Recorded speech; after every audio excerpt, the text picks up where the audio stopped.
নমস্কাৰ বন্ধু-বান্ধৱীসকল, তোমালোকলৈ আজি মই মিচিং কেৰেক্টাৰৰ কেইটামান গুৰুত্বপূৰ্ণ প্ৰশ্ন লৈ আহিছোঁ।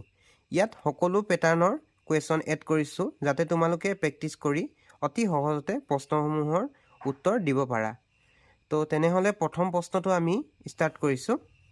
ইয়াত যোনটো প্ৰশ্নবোধক চিন দিয়া আছে, ইয়াত কি সংখ্যা বহিব তাকে উলিয়াব লাগে। তো আমি দেখিছোঁ যে 2টো যদি আমি ইয়াৰ ক্ষেত্ৰত কৈছোঁ মই 2টো যদি স্কোৱাৰ কৰোঁ প্লাছ 4টো যদি স্কোৱাৰ কৰোঁ তেনেহ'লে আমি কিমান পাওঁ? 2 দুগুণ 4 প্লাছ 4টো যদি স্কোৱাৰ কৰোঁ 16 হয় আৰু আমি পাই যাওঁ 20। মানে এই দুটা সংখ্যা স্কোৱাৰ কৰি আমি তাক যোগ কৰিব লাগিব, তেতিয়া আমি এই 20টো পাওঁ। ঠিক তেনেদৰে যদি আমি নেক্সটত চাওঁ 3টো স্কোৱাৰ কৰি তাৰ লগত আমি প্লাছ 9টো যদি স্কোৱাৰ কৰি দিওঁ তেনেহ'লে ইয়াৰ আনচাৰটো পাম। তো 3টোক যদি আমি স্কোৱাৰ কৰোঁ 9 হ'ব, প্লাছ 9টোক যদি স্কোৱাৰ কৰোঁ 81 হ'ব, আৰু দুইটা যোগ কৰিলে কিমান হ'ব? 90 হ'ব। গতিকে আমি নেক্সটটো ছেইম ৰুলটোৱে এপ্লাই হ'ব। তেন্তে 1টো যদি আমি স্কোৱাৰ কৰোঁ কিমান হ'ব? 1 হ'ব, প্লাছ 7টো যদি স্কোৱাৰ কৰোঁ 7টো স্কোৱাৰ কৰিলে কিমান হ'ব?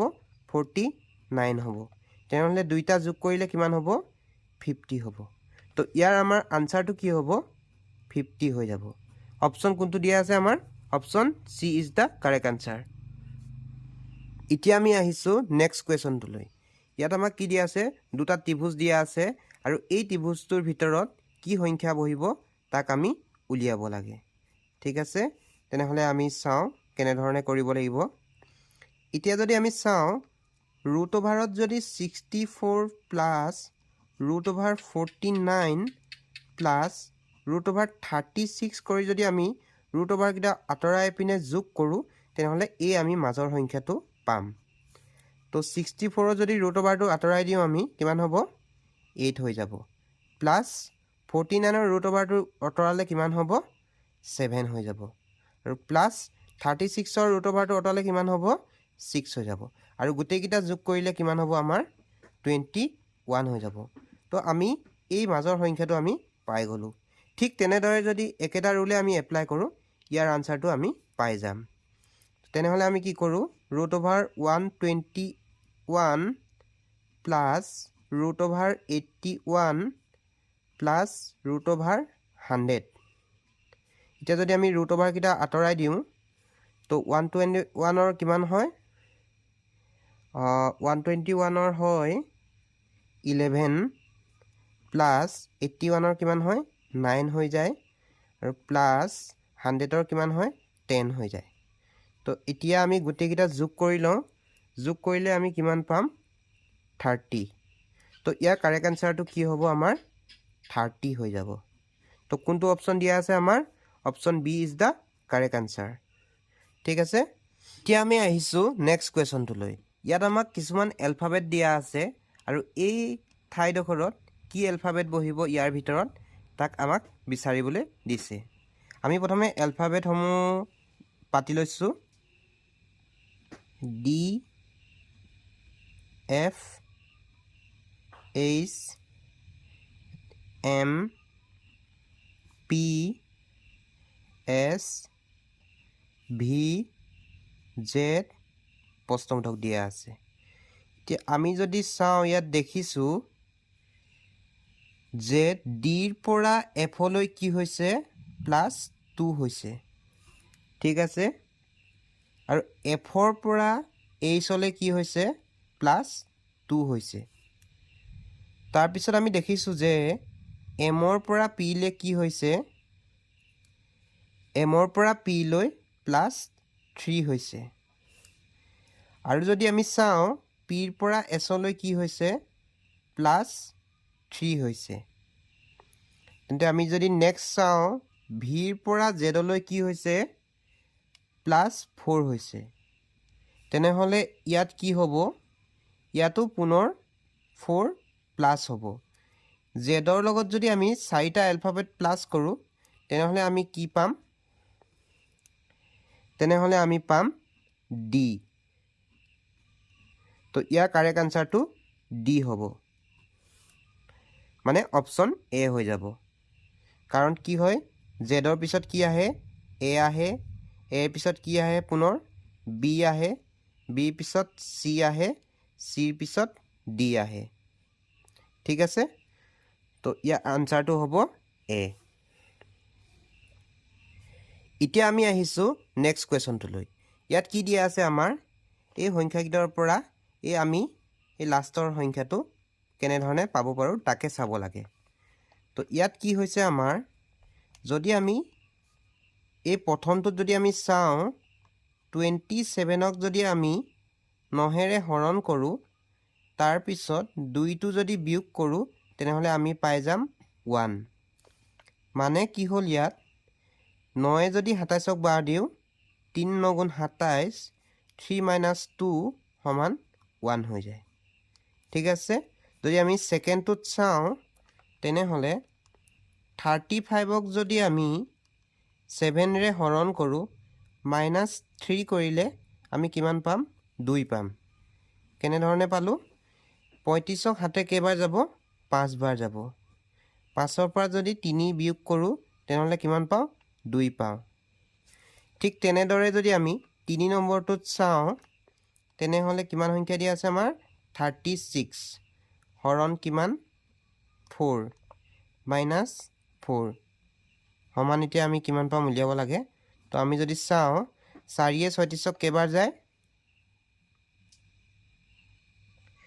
4য়ে 36ক 9 বাৰ যাব -4 সমান কিমান হ'ব 5 হৈ যাব তো ইয়াত আমাৰ কি বহিব 5 বহিব তেনেহ'লে ইয়াৰ কাৰেক্ট আনসাৰটো কি হ'ব অপশ্যন চি 5 হৈ যাব মই পুনৰ এবাৰ বুজাই দিছোঁ এই 27টোক যদি আমি 9ৰে হৰণ কৰোঁ তাৰ পৰা যদি এই 2টো বিয়োগ কৰোঁ তেনেহ'লে আমি 1টো পাম ঠিক তেনেদৰে এই দ্বিতীয়টো ক্ষেত্ৰত 35ক যদি আমি 7ৰে হৰণ কৰোঁ তাৰপিছত 3 যদি বিয়োগ কৰোঁ তেনেহ'লে এই 2টো পাম ঠিক তেনেদৰে এই 36ক যদি আমি 4ৰে হৰণ কৰোঁ তাৰপিছত 4 যদি বিয়োগ কৰোঁ তেনেহ'লে ইয়াৰ আনসাৰটো পাই যাম আৰু আমি আনসাৰটো কি পালোঁ 5 পালোঁ তো অপশ্যন কোনটো হ'ব আমাৰ চি হৈ যাব ইয়াৰ কাৰেক্ট আনসাৰ এতিয়া আমি আহিছোঁ নেক্সট কুৱেশ্যনটোলৈ ইয়াত কি হৈছে একাধিক্ৰমে সংখ্যাবোৰ বাঢ়ি গৈছে তো আমি এই প্ৰশ্নবোধক চিহ্নত কি বহিব তাকে উলিয়াব লাগে আমি যদি চাওঁ এই 5ৰ লগত যদি আমি 2 পূৰণ কৰোঁ তাৰ লগত যদি পুনৰ 2 যোগ কৰোঁ তেনেহ'লে আমি কি পাম 12 পাম ঠিক আছে 12 লগত যদি আমি 2 পূৰণ কৰোঁ +2 কৰিলে আমি কি পাম 26 পাম ঠিক তেনেধৰণে 26ৰ লগত যদি আমি 2 পূৰণ কৰোঁ আৰু তাৰ লগত যদি 2 যোগ কৰোঁ তেতিয়া আমি কিমান পাম 26ৰ লগত যদি 2 পূৰণ কৰোঁ 6 × 2 = 12 2 বহিব 1 উকলিব 2 × 2 = 4 ইকুলাকে 5 52 লগত যদি আৰু পুনৰ 52 লগত যদি পুনৰ আমি 2 যোগ কৰোঁ তেনেহ'লে কিমান পাম 54 পাম তো ইয়াত কি বহিব 54 বহিব আৰু যদি আমি নেক্সটটো চাওঁ 54 লগত যদি আমি পুনৰ 2 যদি পূৰণ কৰোঁ +2 কৰিলে আমি কি পাম 110 পাম আৰু 110ৰ লগত যদি আমি 2 পূৰণ কৰোঁ আৰু লগত যদি 2 যোগ কৰোঁ তেনেহ'লে কি পাম 222 পাম তো গতিকে আমাৰ আনসাৰটো কি হ'ব 54 হৈ যাব তো কোনটো অপশ্যন দিয়া আছে আমাৰ option A is the correct answer মই পুনৰ এবাৰ বুজাই দিছোঁ এই 5ৰ লগত যদি আমি 2 পূৰণ কৰোঁ তাৰ লগত পুনৰ 2 যোগ কৰিলে আমি 12 পাম 12ৰ লগত যদি আমি 2 পূৰণ কৰোঁ তাৰ লগত পুনৰ 2 যোগ কৰিলে 26 পাম 26ৰ লগত 2 পূৰণ কৰি তাৰ লগত পুনৰ 2 যোগ কৰিলে আমি এই সংখ্যাটো পাম 54 আৰু 54ৰ লগত যদি আমি 2 পূৰণ কৰোঁ প্লাছ পুনৰ 2 কৰোঁ তেনেহ'লে 110 পাম 110ৰ লগত যদি আমি পুনৰ 2 পূৰণ কৰোঁ +2 কৰিলে আমি 222 পাম গতিকে আমাৰ আনসাৰটো কিমান পালোঁ 54 পালোঁ তো কোনটো অপশ্যন হ'ব আমাৰ option A is the correct answer এতিয়া আমি আহিছোঁ নেক্সট কুৱেশ্যনটোলৈ। ইয়াত এটা আমাক বক্স দিয়া আছে আৰু ইয়াত কিছুমান সংখ্যা দিয়া আছে আৰু এই প্ৰশ্নবোধক চিনত কি বহিব তাক আমাক উলিয়াব দিছে। আমি এতিয়া চাব লাগিব যে কেনেধৰণে পেটাৰ্ণটো বনিছে।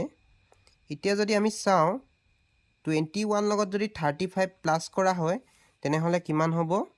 21 প্লাছ 35 যোগ কৰিলে কি হৈছে? 56 হৈছে।